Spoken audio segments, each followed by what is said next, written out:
Al sur de Córcega y a unos 500 kilómetros al oeste de Italia encontramos un auténtico paraíso, Cerdeña.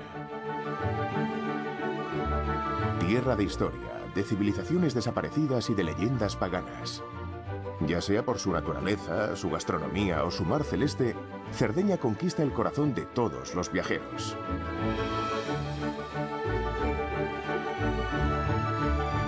Un viaje épico por la isla para descubrir un pueblo, una lengua y una cultura.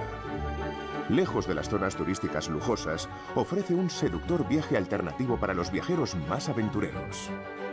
De sur a norte, de la costa al corazón del campo, realizamos un viaje lleno de color por la auténtica Cerdeña. Cerdeña, la isla bella.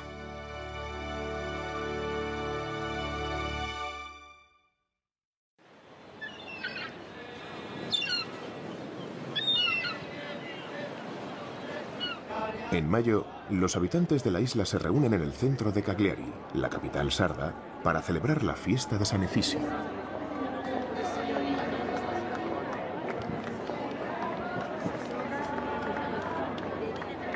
Los distintos pueblos desfilan con sus trajes tradicionales.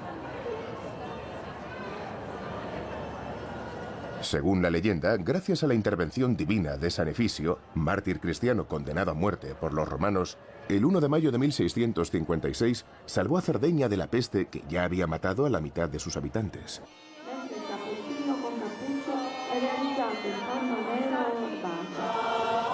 Desde entonces, cada año se celebra una fiesta y un desfile en su honor. Es una de las procesiones religiosas más antiguas y largas de Italia. Se recorren 65 kilómetros en 4 días. Actualmente, el entusiasmo del público por esta fiesta sigue intacto.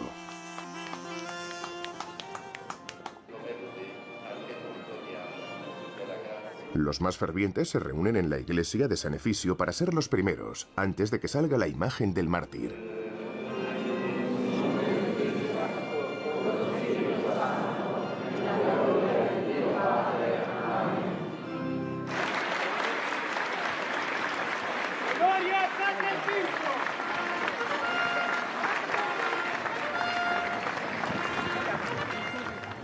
En las calles, la emoción de los fieles pone de manifiesto la importancia de esta festividad para los sardos. San Efisio despierta una gran emoción que se repite cada año. Lo más bonito es que reúne a todo el mundo, desde niños hasta ancianos. Es glorioso. Es algo maravilloso. Como siempre, es lo más emocionante del año.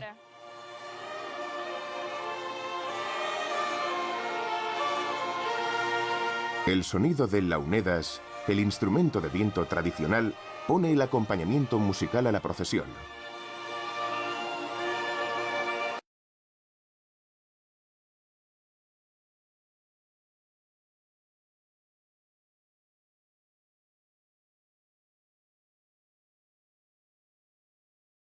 Michele es uno de los pocos jóvenes que domina el arte de fabricarlos.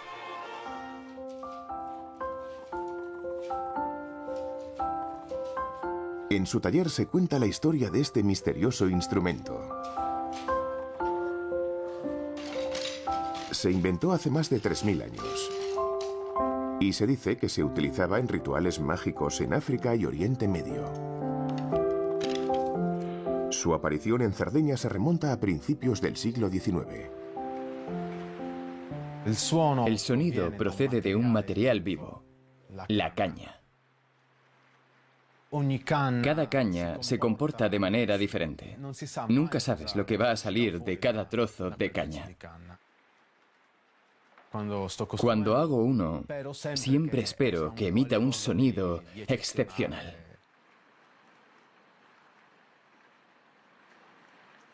El secreto del cautivador sonido reside en una diminuta muesca de apenas 2 centímetros. La vibración de la lengüeta del instrumento te atraviesa el cuerpo. Es casi terapéutico. La práctica del launeda se basa en la respiración circular. Consiste en mantener aire a presión en todo momento, independientemente de la respiración. Las mejillas actúan como reserva de aire, igual que el saco de una gaita.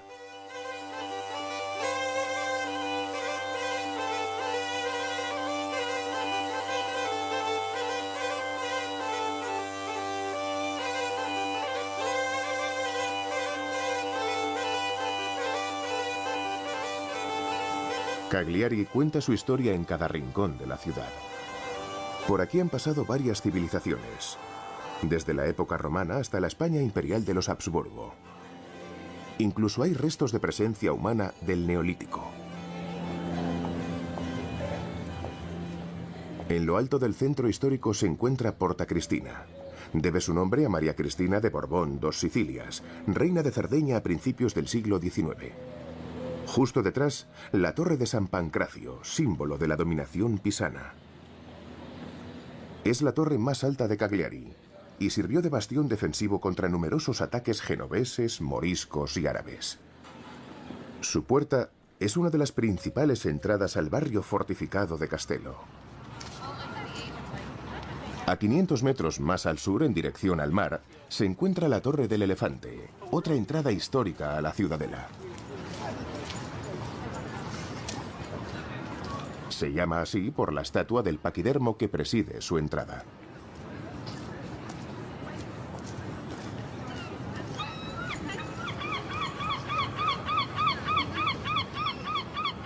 Hay otra puerta que evoca también a un animal, la Puerta de los Leones, con las estatuas de dos cabezas situadas en lo alto.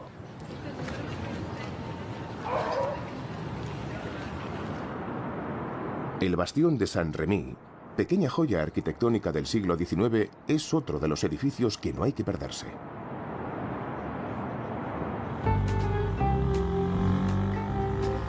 Esta isla es centro de reunión de un grupo de entusiastas de la Vespa, el icónico scooter italiano. Este modelo nació al final de la Segunda Guerra Mundial. Tras la derrota de Alemania e Italia, a la marca Piaggio ya no se le permitió fabricar aviones. La empresa inventó un nuevo medio de transporte, moderno y económico, que podían conducir tanto hombres como mujeres y, sobre todo, como manda la clase italiana, que no ensuciara la ropa.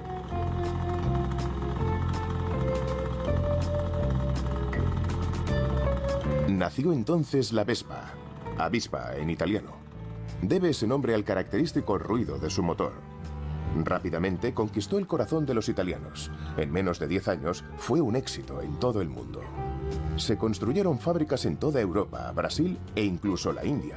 Se vendieron más de 19 millones de Vespas en todo el mundo. En el planeta hay más de 50.000 clubes que reúnen a los entusiastas de esta motocicleta con cintura de avispa. Para Maurizio, presidente del Club de Vespa de Cagliari, es una historia de amor de más de 40 años. Fue un flechazo. Por su forma, sus curvas, su parachoques, sus acabados, por todo.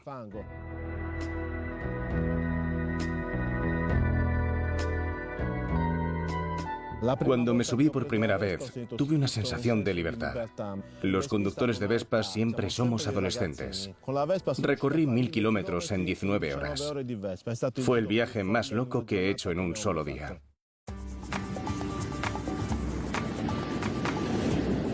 Maurizio y sus amigos recorren el paseo marítimo en dirección a la playa de los Poetas. Está frente a la Silla del Diablo, un promontorio rocoso que debe su nombre a su forma de silla de montar y a la leyenda que lo acompaña sobre una batalla a caballo entre los ángeles y el diablo. Derrotado, Satanás abandonó su montura en la montaña y el Golfo de Cagliari se ganó el apodo de Golfo de los Ángeles. El pequeño grupo continúa su paseo fuera de la ciudad hasta Punta Tretu, un lugar desconocido para los turistas e ignorado por la mayoría de los sardos. Esta delgada manga de tierra y arena mide 700 metros. Bordeada por un pinar, divide el mar de la laguna de Sant'Antioco.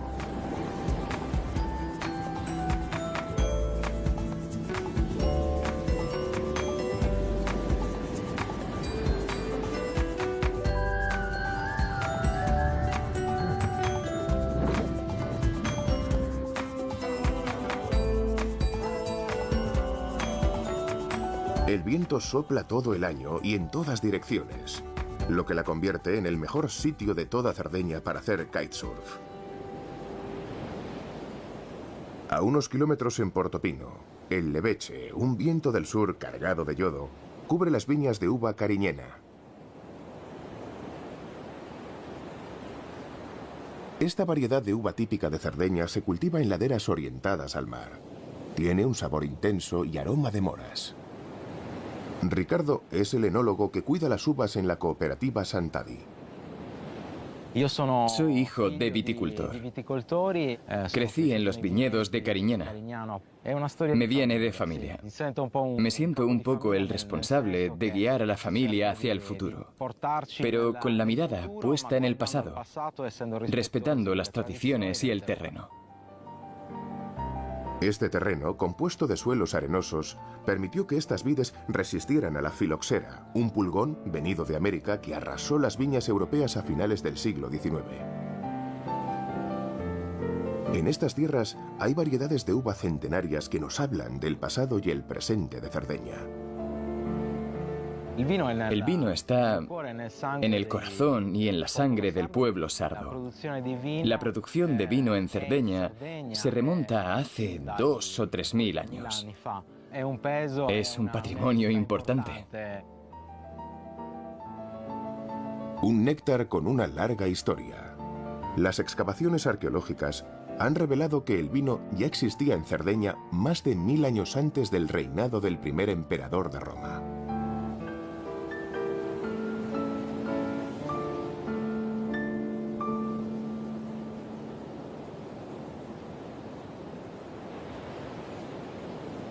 A unos 50 kilómetros, cerca del municipio de Iglesias, se encuentra el punto de partida de la ruta minera de Santa Bárbara. Un circuito de 30 etapas que recorre más de 500 kilómetros y sumerge a los excursionistas en la epopeya minera de Cerdeña. Viñedos, colinas, marismas, playas y caminos de arcilla. La actividad minera se remonta al siglo VI a.C. La extracción de zinc, plomo, hierro, cobre y plata hizo ricos a los propietarios de las 59 minas de la isla. Sin duda, uno de los lugares más emblemáticos de la ruta minera es la Marmora, un antiguo lavadero de minerales. Estas ruinas son muy famosas por sus impresionantes arcadas, situadas en un acantilado de granito rosa frente al mar. Exportar mineral al continente no era tarea fácil. Había que descargarlo a mano y llevarlo a veleros pequeños que lo transportaban hasta los grandes cargueros.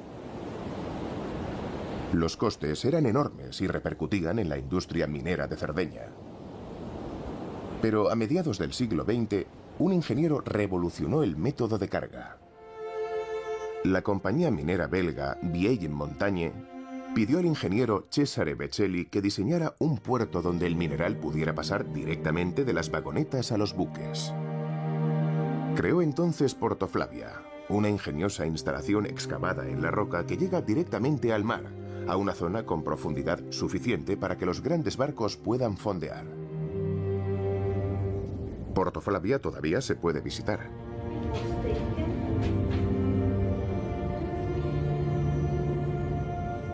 En el corazón de una de las galerías, la foto de una niña llama la atención del visitante. Se trata de Flavia, la hija del ingeniero que dio nombre a este puerto, suspendido entre la tierra y el mar. Estamos en Porto Flavia. No solo es una mina, es un auténtico puerto. Se excavaron 9 agujeros enormes donde se almacenaban los minerales extraídos, principalmente blenda y galena. Mateo es guía turístico y a bordo de su barco viajan 3 turistas belgas, Malvina, su hija Victoria y John, su marido. Mi abuelo era de esta parte de Cerdeña y me parece fascinante conocerla un poco más. Es más bien una peregrinación para ver este puerto y su historia. Nos encontramos justo al lado del Pan de Azúcar, el peñón más alto del Mediterráneo con 133 metros.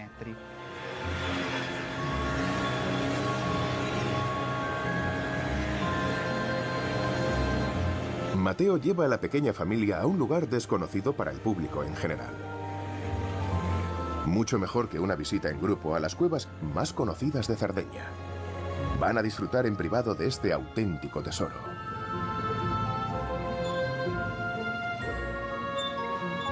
Estamos en la Gruta Azul, llamada así por el color del agua. Si miráis hacia la salida, veréis que el contorno del agujero tiene la forma de Cerdeña. Así que la llamamos la Gruta Azul o la Gruta de Cerdeña.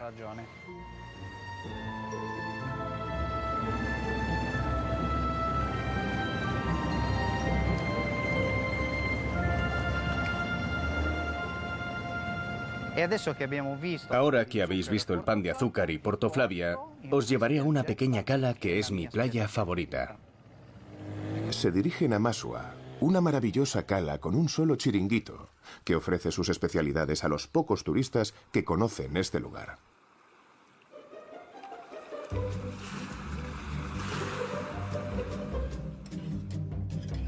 En la cocina, la chef Tamara, originaria de Turín, ha adaptado las recetas sardas. Elegí Cerdeña hace 5 años porque me enamoré del lugar, de la comida y del mar. Este mediodía cocina uno de los platos clásicos de la isla, la frégola, un plato de pasta con forma de pequeñas perlas. En Piamonte cocinamos sobre todo con carne, mientras que aquí es todo lo contrario. Cocino pescados de la zona y son fantásticos. He encontrado mi paraíso. Un suculento cóctel de mejillones, calamares y gambas rojas gigantes.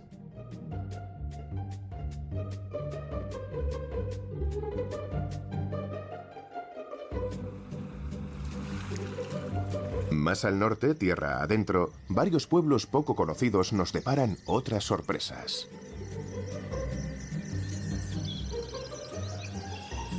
En el pueblo de Arbus se trabaja el hierro desde la antigüedad. Este oficio pervive hoy gracias a un entusiasta de la cuchillería.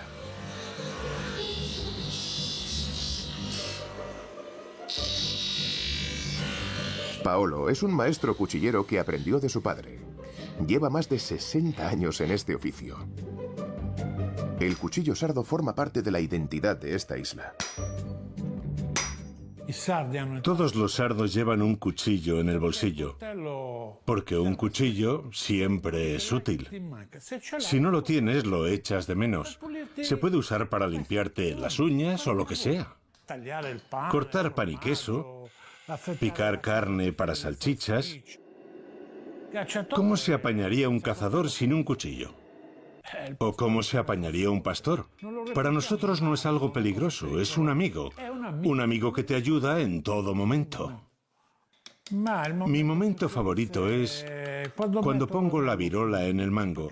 La virola controla tanto la hoja como el mango.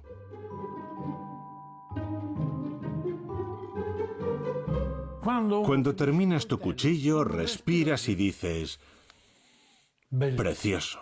O te quedas indiferente pensando que podría haber salido mejor. La creación de la que se siente más orgulloso se encuentra a la entrada de su taller. Con casi 5 metros de largo, una hoja de más de 2 centímetros de grosor y 295 kilos, es el cuchillo más pesado del mundo. Incluso figura en el famoso Libro Guinness de los Récords. Justo enfrente, en la antigua casa de sus padres, Paolo ha creado un museo del cuchillo. Aquí se exponen espadas tradicionales, blandidas durante las ceremonias. La hoja de uno de los primeros cuchillos utilizados en la isla hace más de 3000 años. Y varios modelos sardos como la guspinesa, de hoja truncada y mango curvo. El museo también alberga una magnífica colección de arburesas, el cuchillo típico del pueblo de Arbus. Es reconocible por su hoja curvada y su mango de hueso, a menudo decorado con grabados de animales. Una herramienta para la caza, especialmente diseñada para cortar la carne de las presas.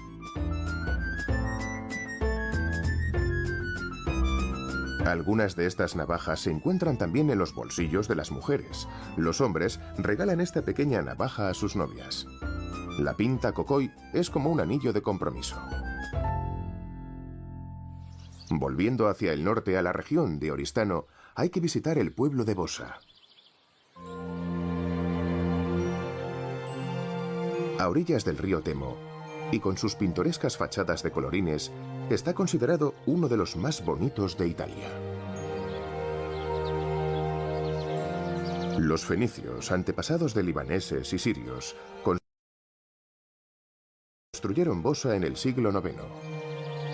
En la colina de Serravalle se encuentran las ruinas del castillo de la familia toscana Malaspina, construido en el siglo XII, ha sobrevivido como símbolo del pasado de la República de Pisa en Cerdeña.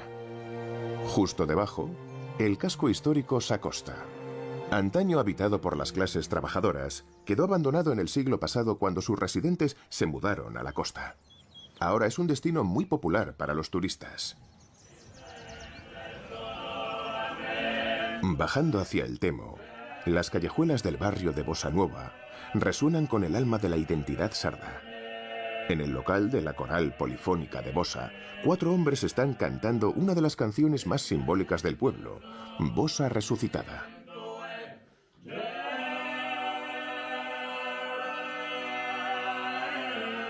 Gigi es el líder de este coro tradicional. Todos están invitados a cantar. Viene cualquier bossano al que le guste cantar.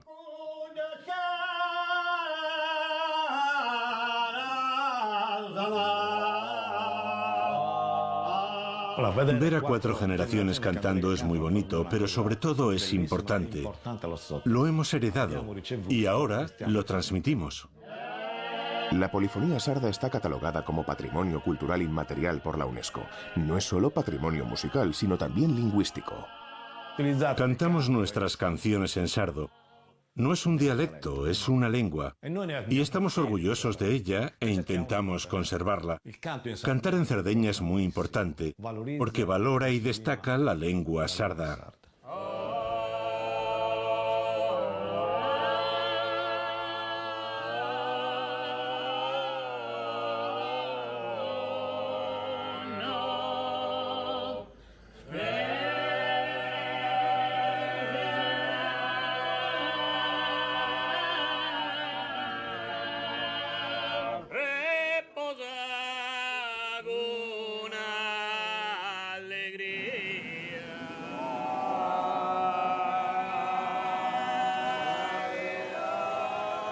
En Cerdeña, las lenguas oficiales y los dialectos conviven con el italiano. A menos de 50 kilómetros al norte de Bossa se habla el catalán. La única ciudad de Italia donde se conserva el uso del catalán es Alguer. Conocido como dialecto alguerés, este vestigio cultural se remonta al siglo XIV, cuando el Reino de Aragón conquistó la ciudad y expulsó a la población local. Alguer es una de las pocas ciudades italianas que ha conservado la mayor parte de sus fortificaciones. En las murallas se encuentra también la réplica de una de las catapultas que defendían la ciudad de los ataques de los pisanos.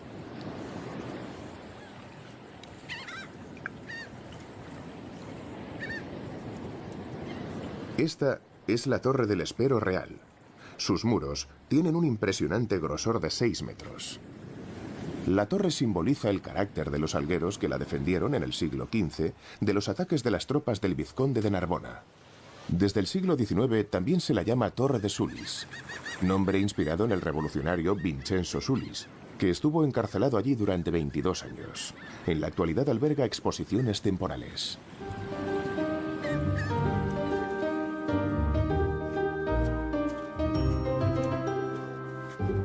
En todas partes en el centro histórico, en ventanas y escaparates, hay un color brillante que llama la atención del visitante. La ciudad está apodada la Ciudad del Oro Rojo, por la abundancia en su litoral de este coral bermellón. Esta colonia de animales vive principalmente en el fondo del Mediterráneo. El Golfo de Alguer le proporciona un ecosistema en el que crece hasta 8 milímetros al año. No es raro encontrarlos a pocos metros de la superficie, pero proliferan sobre todo entre los 30 y los 400 metros de profundidad. Es un material único, muy apreciado por los joyeros por su color y su textura maleable. Una vez pulido y tallado, le espera una segunda vida, gracias al ojo y la mano experta del artesano.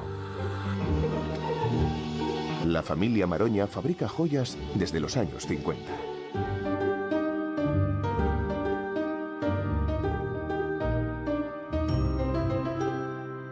Tanto en escultura como en joyería, el coral rojo se presenta en todas las formas y tamaños.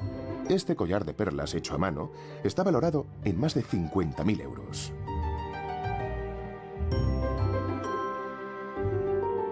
El coral rojo se encuentra a veces en los mangos de la Pinta Cocoy. Algunas de sus creaciones podrían ganar perfectamente el título de cuchillo sardo más pequeño del mundo. Las colonias de animales rojos que se han pescado desde la antigüedad de manera tradicional estuvieron a punto de extinguirse en el siglo pasado. El desarrollo del submarinismo permitió acceder a más corales y a más profundidad, lo que provocó una sobreexplotación y el principio de la extinción de este precioso pólipo. Hoy en día, la pesca está regulada y es ecorresponsable. Ahora viene gente de todo el mundo para ver cómo prospera. Gado es instructor y guía de buceo con más de 30 años de experiencia. Es un auténtico apasionado del mar y vive para ello. La primera vez que me sumergí fue con mi padre. Tenía 7 años. Me produjo una sensación de infinidad, de espacio. La válvula tiene que estar abierta al máximo todo el tiempo, porque a 20 metros consumes el triple de aire. Listo. En Cerdeña hay muchos tesoros escondidos bajo el agua. Es un placer llevar a los turistas para que observen de cerca el coral rojo y no en las joyerías. Pero no es nada fácil. Los ejemplares más bonitos se encuentran a una profundidad mínima de 30 metros. A veces hay que sumergirse en la oscuridad de las cuevas submarinas.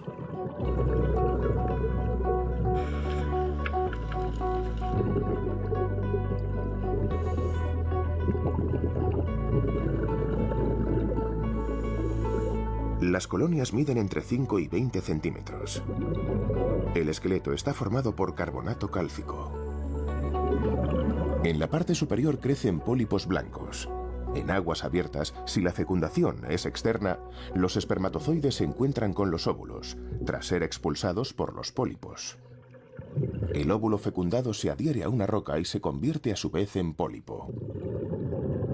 Solo se pueden capturar 70 toneladas al año en todo el Mediterráneo. Otra especie poco común y protegida prospera en aguas sardas, la tortuga boba. También conocida como tortuga caguama, vive unos 60 años, normalmente cerca de la costa en aguas de 13 a 28 grados. Miden casi 1 metro y pesan unos 140 kilos. Entre junio y finales de agosto, las caguamas llegan a las playas sardas para desovar. Pero muchas de ellas mueren en el Mediterráneo. La comunidad internacional considera incluso que esta especie está amenazada, debido sobre todo a la actividad humana. Las redes de pesca y la basura son su mayor amenaza. Desde 2006, en el noroeste de Cerdeña, un centro de recuperación acoge tortugas heridas en la isla de Asinara. Esta reserva protegida ocupa más de 50 kilómetros cuadrados y está prácticamente deshabitada. Grama, el centro de recuperación de animales marinos, está situado en Cala Real. En estos momentos cuidan a 4 tortugas. Laura, la directora, y Roberta, la bióloga, están muy pendientes. Joya, una hembra de 20 años, disfruta de su comida favorita. Hoy tenemos mejillones para Joya. Mejillones frescos. La encontraron flotando tras recibir un golpe accidental de un barco. Había perdido la aleta delantera izquierda. La cuidamos durante varios meses, pero estaba anémica y no podía comer. Estuvimos alimentándola con una sonda durante casi 9 meses. Ahora está mucho mejor y pronto estará lista para volver al mar.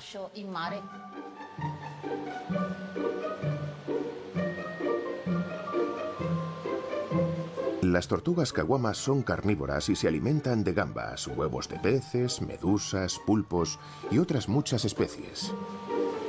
Pero su feroz apetito a veces se ve frustrado por la negligencia humana. Me parece que Carleto está más gordo que cuando lo recogimos. Como todas las tortugas marinas, ingieren mucho plástico y eso les impide sumergirse porque tienen los intestinos hinchados.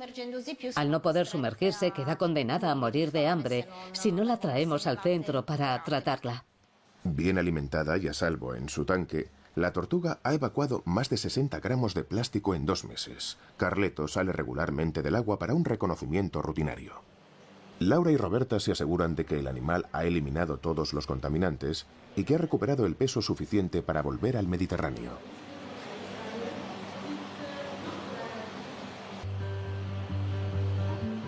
Desde su creación, la asociación Crama ha curado y ha puesto en libertad a más de 150 tortugas.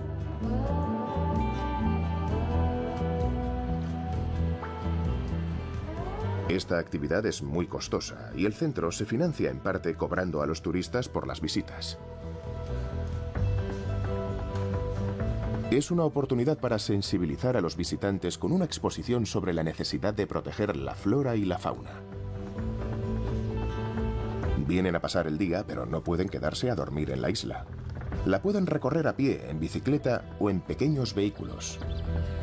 En el Parque Nacional vive una gran comunidad de burros. Se desconoce la fecha exacta y el origen de su llegada. La leyenda cuenta que un naufragio los trajo a estas tierras. Otras dicen que el duque de Asinara los importó de Egipto en el siglo XIX. Algunos de ellos han sido bautizados como burros de Asinara. Se reconocen fácilmente por el pelaje blanco y los ojos azules. La nariz rosada y el pecho ancho los distinguen de sus hermanos de pelaje gris. En cuanto a la flora, el Monte Bajo también es muy interesante. El lentisco, llamado árbol de la almáciga, es famoso por sus propiedades medicinales. Su aceite esencial combate la acidez estomacal. La euforbia es muy común en la isla. Esta planta se recomienda para la artritis y la ciática. También se usa para tratar las verrugas. A partir de primavera, el enebro proporciona zonas de sombra para los equinos. Muy demandado para la carpintería y la fabricación de barriles de vino y de vinagre balsámico, el enebro está amenazado por la sobreexplotación. Se ha convertido en una especie protegida y su tala está prohibida en Europa y en muchos otros países. En la garriga encontramos también el jaguarzo negro, descubierto por unos botánicos franceses. Se utiliza en cosmética por sus propiedades cicatrizantes y antiarrugas. La isla ha logrado mantenerse al margen de la urbanización y ha estado ocupada principalmente por pescadores, monjes y pastores. Durante la Primera Guerra Mundial, Asinara se utilizó como campo de prisioneros de guerra austrohúngaros. Después se utilizó como prisión hasta su cierre en 1997. Desde su transformación en Parque Nacional en 2002, Asinara se ha convertido en uno de los lugares de visita obligada en Cerdeña. La exuberante belleza natural del entorno es uno de sus puntos fuertes, pero su rico patrimonio histórico no se queda atrás. Por toda la isla encontramos restos de una civilización que se remonta a la Edad de Bronce. Este pueblo construía torres, los nuragas. Toda su sociedad se organizaba en torno a ellas, lo que dio a esta civilización el nombre de Nurágica. El yacimiento arqueológico de Forros fue en su época el centro metalúrgico más importante de Cerdeña. Sus hornos de fundición, de más de 5.000 años de antigüedad, son muy reconocibles. Los dos templos, construidos entre 1300 y 900 a.C., son la muestra de la importancia de este lugar. El primero, con más de 15 metros de longitud, consta de 3 salas contiguas. La espiritualidad del pueblo nurágico se caracteriza por el culto al agua. La gente venía de muy lejos para participar en rituales que se celebraban junto a los pozos sagrados. Una vez al año, en diciembre, el sol emerge de las alturas e ilumina el eje que alinea las puertas, recordando la llegada del invierno y el final del ciclo de las estaciones. El segundo templo también está construido con granito y esquisto locales. Consta de 3 salas cubiertas y una zona exterior con un banco de piedra.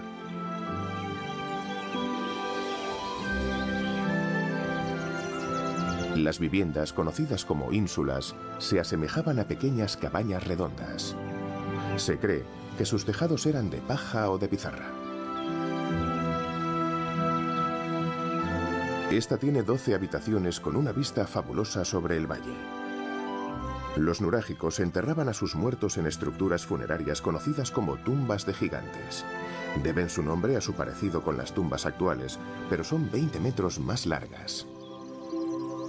Se cree que la Mater Matuta, diosa de la mañana y del amanecer, se apareaba con un toro en el más allá para devolverle la vida a los muertos.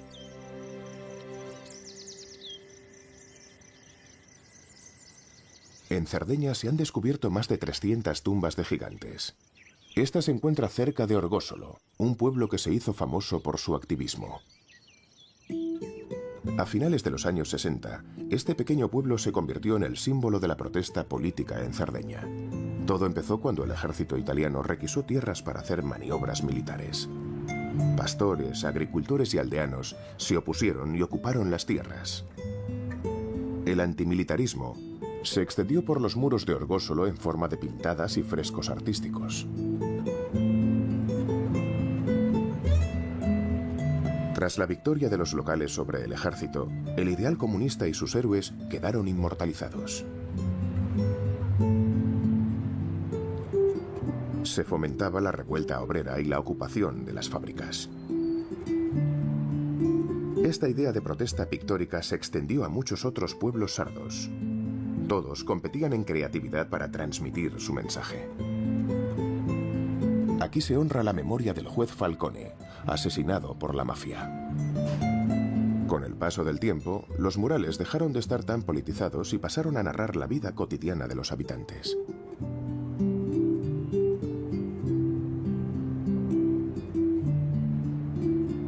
Las fachadas de las casas muestran con orgullo la filosofía de vida o los gustos del propietario, tanto si le gusta montar a caballo como si es un entusiasta del arte moderno. Hay para todos los gustos.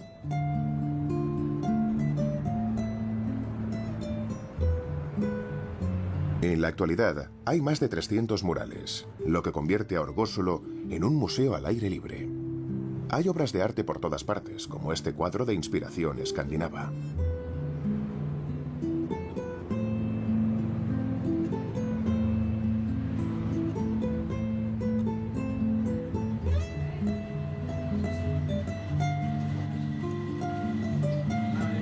En una de las casas del centro, como cada sábado, toda la familia Cubedu se afana en preparar pasta.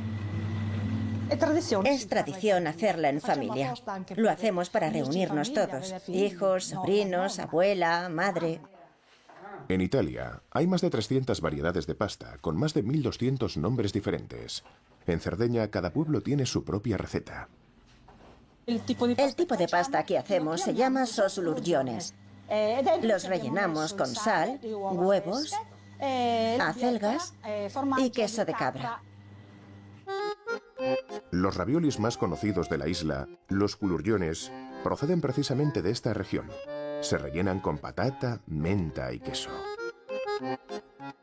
En Barbaya, este delicioso plato no solo se considera un alimento, sino un precioso regalo, una muestra de cariño y de amistad.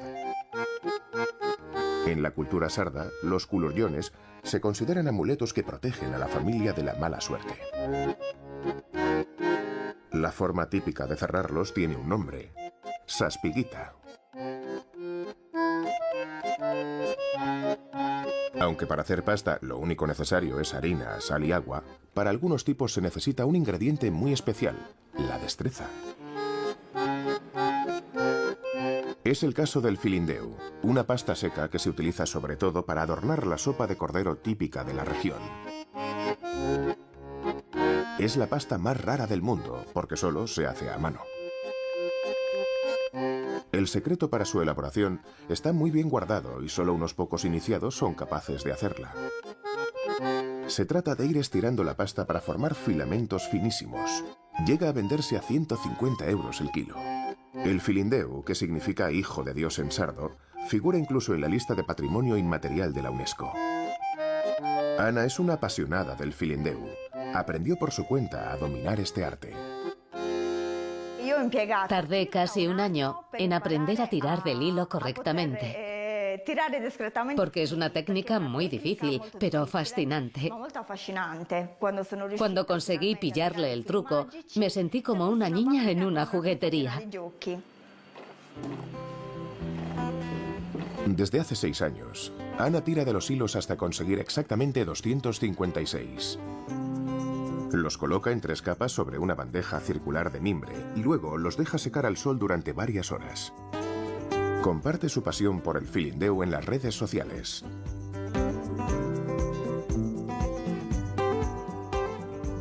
Organiza eventos y clases de cocina en torno a esta apreciada pasta. Ya sea por su comida o sus pinturas, Barballa siempre sorprende a sus visitantes. Esta parte central de Cerdeña, enclavada en las montañas, es la menos poblada de Italia. Su aislamiento le ha permitido conservar su autenticidad y su cultura. Ya en la época romana, sus habitantes se oponían al imperio. Esto les valió el apodo de bárbaros, de ahí el nombre de su región, Barballa.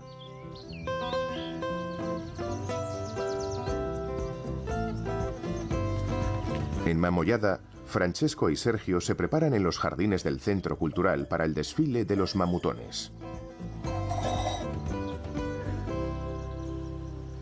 Este desfile tiene lugar todos los años en enero, el día de San Antonio. El traje se compone de una túnica de piel de oveja, típica de los pastores sardos.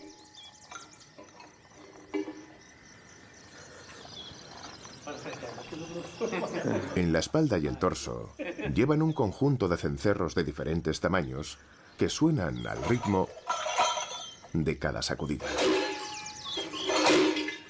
En la cara, una máscara negra evoca el sufrimiento e inspira miedo.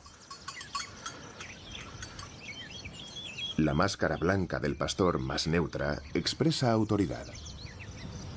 El traje tradicional de los isoadores está adornado con una cuerda que representa la dominación del hombre que hace bailar a la bestia.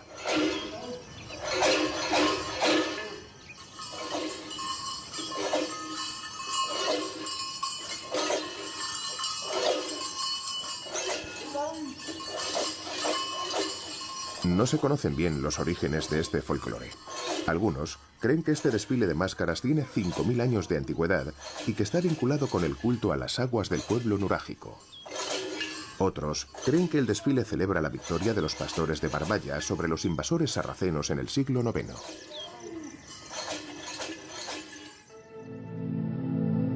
Muy cerca del centro cultural se encuentra el Museo de la Máscara Mediterránea. Nada más entrar, se descubre la multitud de leyendas que existen en torno a este accesorio. En Cerdeña, la mayoría de ellas representa la lucha entre el instinto animal y la razón humana.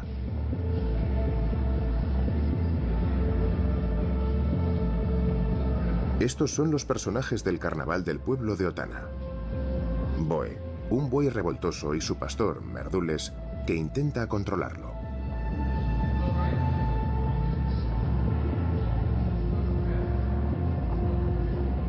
En la sala contigua hay una pieza de madera tallada que es especialmente aterradora. Se trata de Krampus, un demonio de la región de Friuli Venezia Giulia. En las fiestas de San Nicolás, en diciembre, recorre las calles asustando a los viandantes. También hay una máscara española de un boteiro y otra eslovena de un curent. Un personaje maligno que entra en los jardines de la gente durante el carnaval para exigir ofrendas o lanzar un hechizo. Muchas máscaras y disfraces juegan con el miedo para entretener, pero también para proteger, como esta máscara croata de Zvonkari, que hizo huir a los invasores turcos y tártaros aterrorizados por semejante criatura.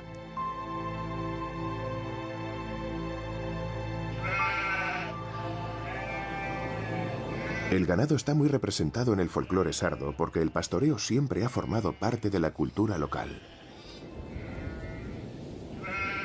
Hay alrededor de 3,5 millones de ovejas y más de 200.000 cabras. Esto le ha valido a Cerdeña el apodo de Isla de los Pastores. Incluso tiene su propia raza caprina, la cabra sarda, un animal resistente y atrevido que pasta en zonas inaccesibles para otras cabras. La variedad de hierbas que comen en los acantilados confiere a su leche aromas muy característicos. En la región de Ogliastra, en el norte de Bauney, en un conjunto rocoso al borde del Parque Nacional del Golfo de Orosei, cabras e íbices disfrutan de la tranquilidad del aire yodado, lejos de las concurridas playas de la costa.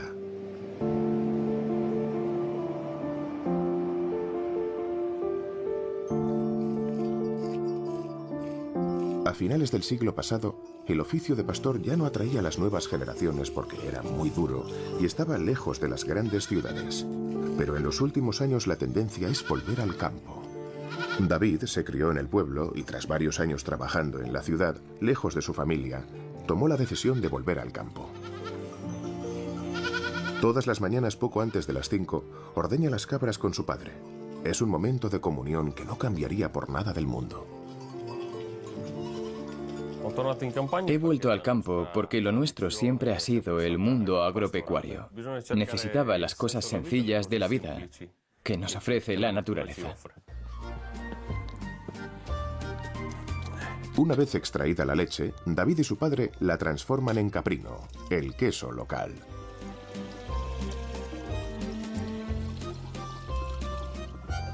Aquí no se utilizan fermentos químicos para cuajarlo, sino cuajo natural.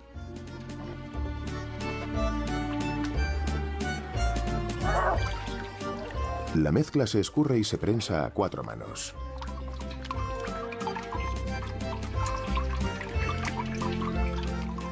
Nuestro queso es historia familiar que ha pasado desde siempre de generación en generación, de padres a hijos. Se podría decir que estos quesos son el alma de Cerdeña. El caprino madura un mínimo de 2 semanas, pero puede durar más de un año. Cerdeña cuenta con una quincena de quesos típicos, como el callu, uno de los más antiguos. Se consume desde la prehistoria. Se fermenta en el estómago del cabrito a partir de la primera leche ingerida. Es un queso cremoso y muy picante del que no conviene abusar. El fisidu, un queso fresco conservado en salmuera especialmente apreciado por su sabor ácido y salado.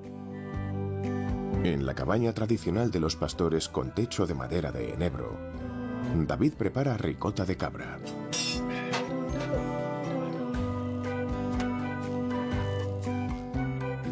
La ricota es fuente de micronutrientes, es rica en agua y baja en calorías. Aporta calcio, fósforo y vitamina A.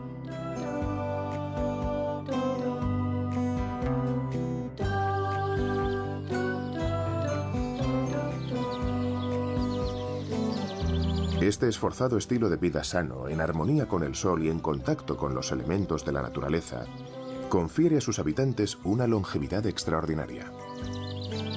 La región tiene una de las tasas de personas centenarias per cápita más altas del mundo. El profesor Pest, científico, ha realizado un estudio denominado Zona Azul. En él figuran diferentes pueblos de Cerdeña. Los investigadores estudiaron otras zonas azules en 4 regiones del resto del mundo. Todas tienen denominadores comunes: zonas a gran altitud, un estilo de vida sano, actividad física más allá de los 80 años, ausencia de estrés y estrechos lazos familiares y sociales. En el corazón de la región de Ogliastra, el pueblo de Vilagrande fue uno de los primeros en ser identificado como zona azul. En los últimos 30 años, han vivido allí unos 60 centenarios, es decir, 1 por cada 50 habitantes, frente al 1 por cada 5.000 habitantes de Estados Unidos. La mitad de ellos son hombres, mientras que en otros lugares la mayoría de las personas centenarias son mujeres. Esta particularidad se ha convertido en el orgullo de la población local. Las superestrellas centenarias exhiben sus récords de longevidad por los muros del pueblo.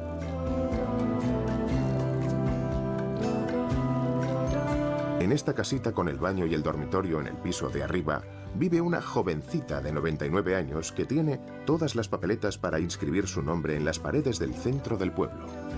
Gabrielina ha visto nacer la Vespa, el frigorífico, la aspiradora, el mundial de fútbol e incluso las hamburguesas.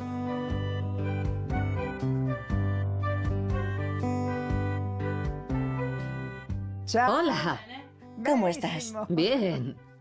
¿Has dormido? Un poco. Todos los días su sobrina Daniela y su hermano Gino vienen a visitarla. ¿Te acuerdas de cuando llegó la televisión al país? Sí, claro. ¿Y qué te pareció? Cambió la vida de todos. Ya todo el mundo en el pueblo tiene televisión. Al principio, cuando llegó, era en blanco y negro. Es algo bueno y bonito. Sirve para que la gente ignorante se entere de las cosas. ¿Qué programas te gustaban? Los de canciones. ¿Sabes lo que es Internet? Claro. ¿Conoces a gente? Te puedes casar por Internet. Eso es otra historia. Eso no me gusta. ¿No estás de acuerdo? No, no estoy de acuerdo. ¿Por qué? Porque para algo están los sacramentos religiosos. ¿Cuántos papas has conocido? 7. Gabrielina no tiene marido ni hijos, pero los lazos que ha forjado con su familia nunca se han roto. ¿Por qué crees que has llegado a esta edad? Nunca pensé que viviría tanto. De niña siempre estaba enferma. Estoy segura de que mis padres se sorprenderían mucho de ver que he vivido tanto tiempo. Supongo que el Señor no quiere que me vaya todavía. ¿Dónde está el secreto? Siempre he comido sano. Comida sarda, casera. Y he comido muy poco, incluso cuando era joven. El que come mucho y mal es el que se va primero.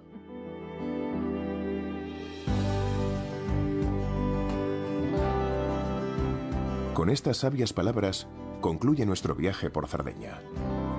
Entre tierra y mar, paisajes magníficos y tradiciones arraigadas, la Cerdeña auténtica encarna el arte de vida mediterránea y su riqueza cultural.